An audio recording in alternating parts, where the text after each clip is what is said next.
여러분 안녕하십니까? 광주 MBC 뉴스데스크입니다. 광주에서 세탁기 등을 만드는 위니아 대우가 생산시설 일부를 태국으로 옮기기 시작했습니다. 그래도 직원은 줄이지 않기로 노사가 합의했지만 불똥이 협력업체로 튀었습니다. 납품 물량 감소가 협력업체들의 경영난으로 이어지면서 일부 업체는 설을 앞두고도 월급을 제대로 못 주고 있습니다. 보도에 이재원 기자입니다. 세탁기와 에어컨 등 생활 가전제품을 생산하고 있는 대우전자 광주 공장입니다. 전자동 세탁기 라인이 태국으로 이전한 데 이어 다음 달이면 드럼 세탁기도 옮겨갑니다. 또 미니 드럼 세탁기도 3월 말까지 이전하며 세탁기 라인이 모두 태국으로 이전을 마치게 됩니다. 대신 에어컨이나 세탁기에 들어가는 PCB 기판 생산 라인을 구축해 인력 감축 없이 세탁기 라인을 대체하기로 노사가 합의했습니다. 노사는 또 멕시코와 중국, 태국 등 해외 사업장에 납품할 PCB 기판의 생산을 지속적으로 늘려가기로 했습니다. 드럼 세탁기 라인이 지금 가동을 하고 있고 그거까지도 아마 다 철수할 겁니다. 세탁기 라인은 다 철수하는 계획상으로는 3월 달까지는 다 철수하는 걸로 제가 그렇게 알고 있습니다. 문제는 기존 세탁기 라인에 부품을 공급했던 협력업체입니다. 영세한 규모의 협력업체들은 세탁기 라인을 따라서 태국으로 이전할 수도 없는 상황인데다 설비 이전이 진행되면서 대우전자에서 발주하는 부품 물량도 점점 줄어들고 있습니다. 게다가 신규 납품처를 뚫기도 쉽지 않은 상황이어서 일부 협력업체는 심각한 경영 압박을 받고 있는 것으로 알려지고 있습니다. 우리 직원들 어떻게 할 거냐? 이 넓은 땅, 이 공장들 다 어떻게 할 거냐? 이건 네가 알아서 풀 일. 제로 베이스부터 나오고 협상을 하자라는 거거든. 광주시도 재고를 늘려가고 어음 발행 등을 통해 협력업체들의 피해가 최소화할 수 있도록 대우전자와 협의하고 있습니다. 하지만 일부 협력업체에서는 직원들에게 임금을 주지 못하는 상황까지 발생하는 것으로 알려져 협력업체 직원들은 어느 해보다 힘든 명절을 맞이하고 있습니다. MBC 뉴스 이재원입니다. 오늘 새벽 어둠 속을 항해하던 소형 어선이 해상 교각을 들이받았습니다. 이 사고로 혼자 배를 몰던 선장이 숨졌습니다. 김한수 기자가 취재했습니다. 어두운 바다에 어선 한 척이 떠 있습니다. 시동은 걸려 있지만 인기척은 없는 상태. 조타실에선 62살 김모 씨가 쓰러진 채 해경에 의해 발견됐습니다. 김 씨는 오늘 새벽 3시 42분쯤 2.72톤급 유자망 어선을 타고 북항 선착장에서 출항했다가 8분 만에 아페대교 교각과 충돌했습니다. 사고가 난 선박입니다. 충격으로 선체 앞부분이 심하게 찌그러졌습니다. 선박이 충돌하면서 선박 위치 발신 장치의 조난 신호가 해경에 접수됐고 해경 연안 구조정 등이 선장 김 씨를 병원으로 이송했지만 김 씨는 끝내 숨졌습니다. 현장에 7분 만에 도착해서 보니 선박이 선회하고 있어서 저희 직원들이 확인한 결과 선원이 의식이 없어가지고 사고가 난 해역 주변엔 김양식 시설이 집중된 곳이어서 평소에도 운항하기 위험한 곳으로 알려졌습니다. 밑에발이 있으니까는 그것 때문에 잘 안 찍혀요. 그럼 육안으로만 확인해야 되는 상황인가요? 예. 해경은 사고가 난 아페대교 교각에 안전등이 설치돼 있는지를 점검하는 한편 항해 기록들을 토대로 정확한 사고 원인을 조사하고 있습니다. MBC 뉴스 김한수입니다. 혼자 조업하러 나갔다가 해상에서 실종되는 사고도 최근 잇따르고 있습니다. 작은 배들은 너울성 파도 같은 돌발 상황에 취약한 데다 사고가 났을 때 도와줄 사람도 없기 때문에 피해가 클 수밖에 없습니다. 강서영 기자가 취재했습니다. 지난 15일 전남 고흥 앞바다에서 1톤급 어선을 타고 혼자 조업을 하던 선장이 바다로 추락해 실종됐습니다. 이보다 하루 앞선 14일 여수 안도 인근 해상 2톤급 어선에서 역시 혼자 조업하던 선장이 사라졌습니다. 최근 나홀로 조업을 하다 해상에서 실종되는 사고가 잇따르고 있습니다. 나홀로 조업은 보통 5톤 미만의 소형 어선에서 이루어지기 때문에 너울성 파도 같은 돌발 상황에 취약하고 바다로 추락하거나 어구에 몸이 끼이는 등 사고가 나더라도 구조해줄 사람이 없어 위험이 큽니다. 어선 같은 경우에는 조업하고 항해를 동시에 해야 되기 때문에 혼자 하게 되면 누구도 구해줄 사람이 없습니다. 본인이 다 생명과 직결되는 모든 절차를 본인이 혼자 감수해야 되기 때문에. 5톤 미만 어선에서 발생하는 사고는 3년간 전체 어선 사고의 70% 이상을 차지합니다. 5톤 미만 어선 사고로 지난 3년간 72명이 숨졌습니다. 해경은 2인 1조 조업이나 여러 척이 함께 조업하는 선단 조업을 권장하고 있지만 쉽지 않습니다. 어촌의 인구 감소와 고령화로 선원 구하기가 어려워지고 통신 장비가 보급되면서 선단 조업 의무도 사라졌기 때문입니다. 왜 근데 혼자 조업을 하시는 거예요? 좀 위험하기도 하고. 사람이 없으니까. 선원을 구하거나. 선원 구해가 하늘에 배울 따윈데. 전문가들은 1인 조업의 위험성을 보완하기 위한 제도 마련과 장비 개발이 시급하다고 강조합니다. 조업을 할 때 지켜야 되는 조업 규칙을 좀 더 세밀하게 할 필요 있지 않겠느냐.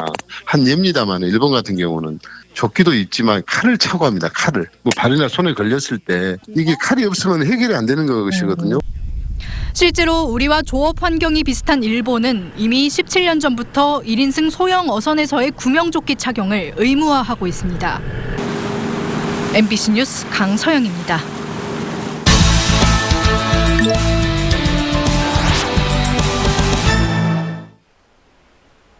한때 호남 정치 1번지로 불렸던 광주 동남을 선거구에는 현역 의원을 포함해서 6명이 경쟁하고 있습니다. 이들의 출사표를 들어봤습니다. 송정근 기자입니다. 광주 동남을은 호남 정치 1번지라고 불리는 곳입니다. 이곳에 출사표를 낸 예비후보는 현역 의원을 포함해 모두 6명입니다. 남부대 겸임교수인 김혜경 더불어민주당 예비후보는 지역 발전에 새로운 전기를 마련하기 위해서는 새로운 민간 전문가가 필요하다고 강조합니다. 세대 교체를 바라는 국민의 열망과 지역 발전에 새로운 전기를 마련하기 위해서는 역동적이면서 새로운 정치인이 필요한 시점입니다. 세 번째 도전에 나선 이병훈 전 광주시 문화경제부시장은 부시장 재임 시절 추진했던 광주 현안 사업들을 중점적으로 추진해 동구를 발전시키겠다는 각오입니다. 광주형 일자리 제가 추진해왔던 건데 그걸 제대로 성공시키는 거. 두 번째로 아시아 문화 중심 도시를 성공적으로 추진해 나가는 것. 정의당 광주시당 동남구 위원장인 최만원 예비후보는 적폐 정치를 청산하고 평등 정치를 추진하겠다고 포부를 밝혔습니다. 정치를 하게 된다면 모든 사람들이 진짜로 주인이 되는 그런 평등한 정치, 즐거운 정치, 웃고 서로를 이해하고 양보할 수 있는 그런 정치를 해보겠습니다. 동구청장을 지낸 무소속의 김성환 예비후보는 중앙과 지방에서 일한 경험을 살려 지역 간 양극화 해소에 발벗고 나서겠다고 말했습니다. 합의와 토론이 중시되는 소위 정책 중심의 정치가 돼야 된다라고 생각을 하고 개인의 정책 경험을 충분히 발휘해서 품격 있는 정치 만들어보고 싶습니다. 국가혁명 배당금당 동남을 예비후보인 최숙희 후보는 좌우로 분열된 정치에는 희망이 없다며 국민 전체를 아우를 수 있는 큰 정치가 필요하다고 호소했습니다. 서민을 대변하고 소외받은 자가 없도록 이곳저곳을 보살피는 의원이 되겠습니다. 5선에 도전하는 바른미래당의 박주선 의원은 매몰된 호남 정치를 복원시키고 도시재생 사업 활성화를 통해 동구와 남구를 발전시키겠다고 약속했습니다. 호남의 자존심을 세우고 싶고 또 하나는 대한민국의 대통령제의 폐해를 막기 위해서도 우리의 정당한 호남 이익을 보호하기 위해서도 협치의 구도를 민주당의 전략공천설도 제기되고 있는 광주 동남을 지역은 여야의 각축장으로 떠오르고 있어 유권자들이 어떤 선택을 할지 벌써부터 관심이 집중되고 있습니다. MBC 뉴스 송정근입니다.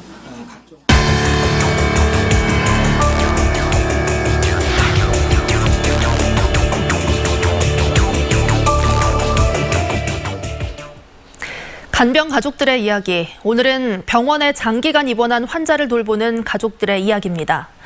가족들은 비싼 간병비 때문에 오랜 세월을 병원에서 먹고 자며 간병 생활을 이어가고 있습니다. 보도에 남궁욱 기자입니다.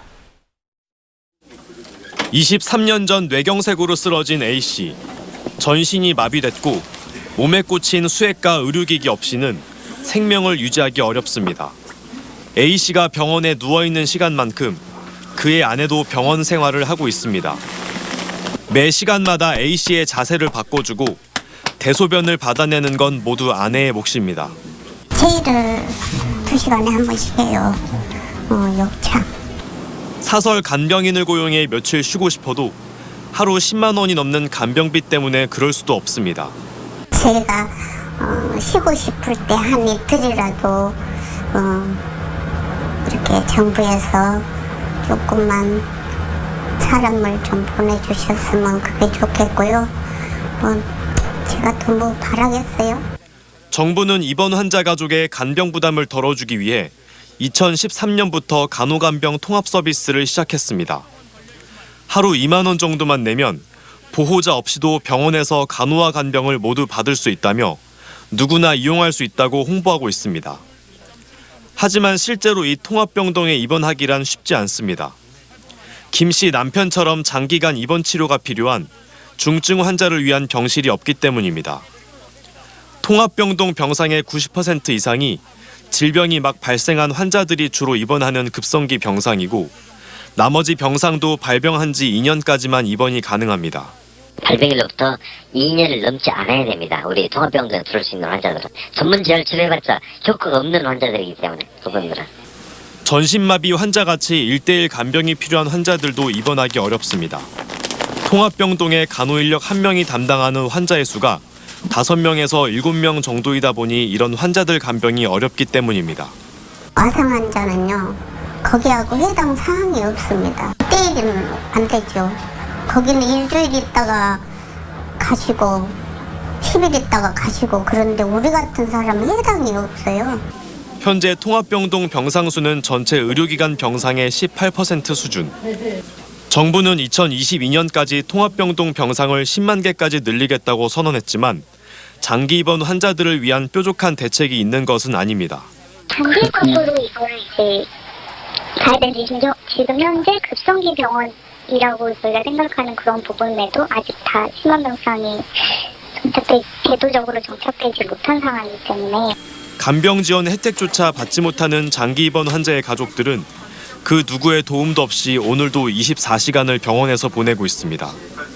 MBC 뉴스 남궁욱입니다. 육지 사람들이 점령한 진도 섬마을의 어촌계가 특정인의 돈벌이 수단으로 전락했다는 의혹 어제 보도해드렸는데요. 어촌계장과 친인척들의 통장 거래 내역을 보면 의혹을 뒷받침할 수상한 돈 거래 흔적이 수두룩합니다. 김양훈 기자가 보도합니다. 사각형 시멘트 닷들이 놓여 있습니다. 어촌계장 A씨가 자신의 양식장에 사용한다며 제작한 1톤이 넘는 닷입니다. 양식장을 고정시키는 용도의 닷을 제작한 곳은 광주에 있는 소규모 건설업체. 어촌계장 A씨의 친누나가 운영하는 업체입니다. 그래서 제작을 했나요, 혹시? 네네. 언제 하셨어요? 15년, 16년도에. 누가 의뢰를 해서 제작을 한 겁니까?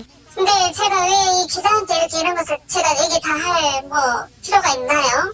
지난 2015년부터 지난해까지 어촌계장이 사용한 것으로 보이는 통장 내역입니다. 어촌계장의 누나가 운영하는 건설사에서 2천여만 원이 입금됐다가 수백만 원씩 특정인의 통장으로 흘러들어갑니다. 입금된 통장의 주인은 어촌계장 A씨의 동거인입니다.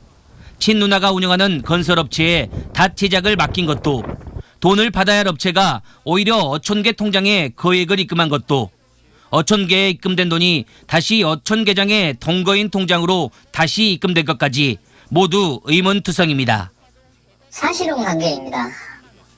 아, 두 분이? 네네. 어촌계장이 개인적으로 썼기 때문에 같이 쓰지 않았을까 저희는 그렇게 생각합니다. 누나의 건설업체와 수시로 수상한 돈거래를 하며 어촌계장이 자신의 양식장에 사용하겠다고 정부 사업비를 받아 제작한 닷들은 어디로 갔을까? 한 어촌계원의 통장 내역입니다. 닷 사용료로 1,000만 원이 입금돼 있습니다. 역시 돈이 입금된 곳은 어촌계장 동거인의 통장입니다.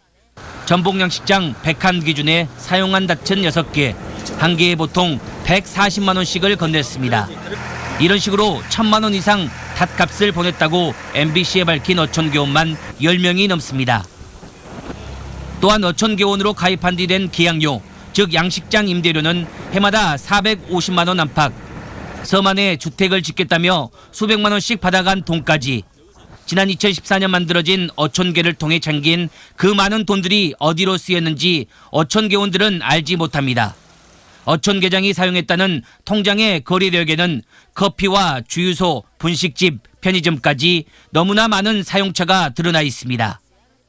단 한 번도 어업한 날이 없고요. 손부리로 사용을 했죠. 어촌계장 왕국이죠. MBC 뉴스 김양훈입니다. 우리나라에서도 우한 폐렴 확진 환자가 나온 가운데 광주에서도 20대 여성이 감염 의심 증세로 격리병원에 입원했다가 음성 판정을 받고 퇴원했습니다. 중국에서 유학 생활을 하다 귀국한 이 여성은 우한 폐렴 확진 판정을 받은 중국인 환자와 지난 19일 같은 비행기를 타고 입국한 것으로 전해졌습니다. 광주 황룡강 장록습지를 국가습지 보호지역으로 지정하는 절차가 시작됐습니다. 광주시는 장록습지를 국가습지 보호지역으로 지정받게 해달라는 광산구 요청에 따라 지난 20일 환경부에 지정 건의서를 냈다고 밝혔습니다. 장록습지는 생물 다양성이 풍부해 국가 차원의 보호가 필요한 곳으로 꼽혀왔습니다. 광주시는 환경부의 지정계획 수립과 여론 수렴 등의 절차를 거쳐 올해 안에 보호지역 지정 고시가 완료될 것으로 보고 있습니다. 근로자 지위 확인 소송에서 승소한 금호타이어 사내 하청 노동자들이 정규직으로 전환해달라고 금호타이어에 요구했습니다.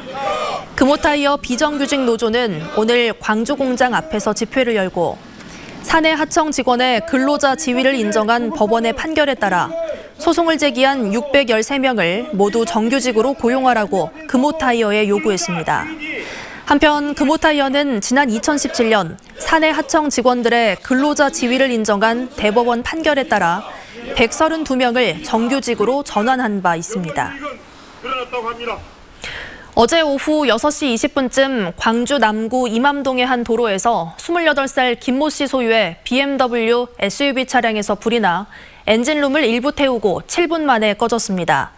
이 불로 인명피해는 없었고 소방서 추산 900만 원의 재산 피해가 났습니다.